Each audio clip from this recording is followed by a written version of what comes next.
The baby laughed when the dog came to the high chair. Then the baby went quiet. Then the dog stepped back. That sequence was the part no one understood until the allergy panel came back. They thought their golden retriever wanted the food. He was trying to get them away from it. Lorraine and David Esterhazy had a system at mealtimes. David made breakfast. Lorraine handled the high chair. Their son Sam was 19 months old, in the stage of eating that involved significant geographic distribution of every meal across a 3-foot radius. Their golden retriever Clover was 6, and had never been a counter surfer or a food thief. She was disciplined in the patient, settled way of a dog who had long ago accepted that the good things on counters were not for her. The first time it happened was a Monday in March. Lorraine had prepared a new nut-free granola with oat clusters for Sam, the kind marketed for toddlers with a yellow happy face on the packaging. She had set it on the tray. Sam was pleased. Clover walked into the kitchen from the living room and stood beside the high chair and put her nose at tray level. Lorraine said her name firmly. Clover did not leave. She moved her muzzle along the edge of the tray without touching it, slow and deliberate, and then sat and looked at Lorraine with an expression that was difficult to read. Lorraine removed Clover from the kitchen.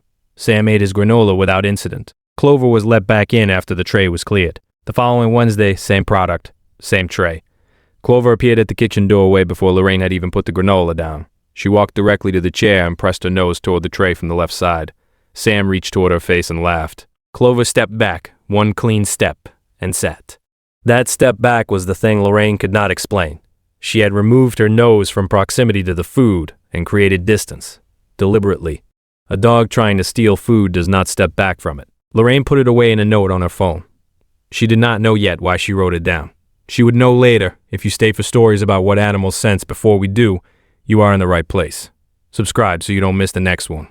The third time happened on a Saturday morning. David was in the kitchen. Sam was in the high chair. Clover came into the kitchen, walked straight to the tray, pressed her nose to the air beside the granola for 4 seconds, and then walked to David and sat in front of him and looked up. Not at the food. At David. David described this afterward as the strangest thing she had ever done. She came to me, he said. She came to me and she looked at me. They put the granola away, not because they understood the behavior, because something about it felt deliberate enough to pause. Sam did not have the granola that morning. He had toast. The following Tuesday, Lorraine tried a different breakfast, an egg and soft fruit combination Sam had eaten without issue for weeks. Clover came to the kitchen, stood near the high chair, sniffed the tray for 2 seconds, and walked back to her spot in the living room. She did not return. That contrast mattered. Lorraine added it to the note on her phone.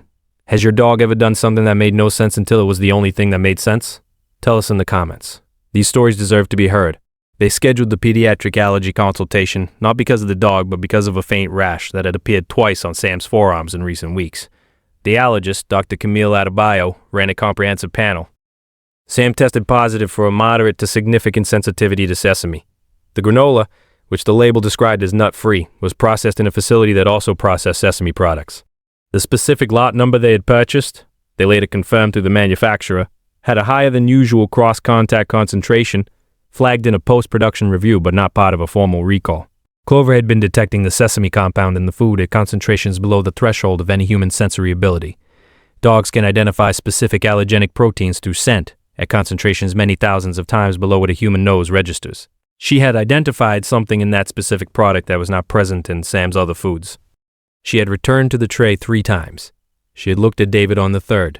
She had walked away when he put it away. She had not returned to any of Sam's subsequent meals that did not contain the compound.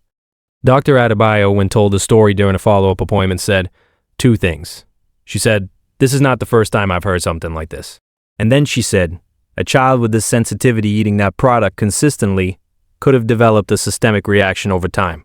Clover's behavior likely interrupted a pattern that was building toward a worse outcome. Every guardian deserves to be recognized, even the ones who had to come to the food instead of being asked. If these stories matter to you, subscribe so you never miss the next one." They replaced the granola. They checked every product in the kitchen against sesame processing facilities. They carry an epinephrine auto-injector now, as a precaution. Sam has had no systemic allergic events. Clover still comes to the high chair at breakfast.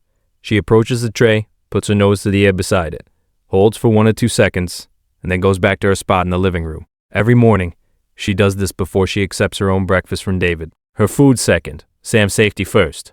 No one taught her that priority. She assigned it herself on a Monday in March, 3 weeks before an allergy panel told them why.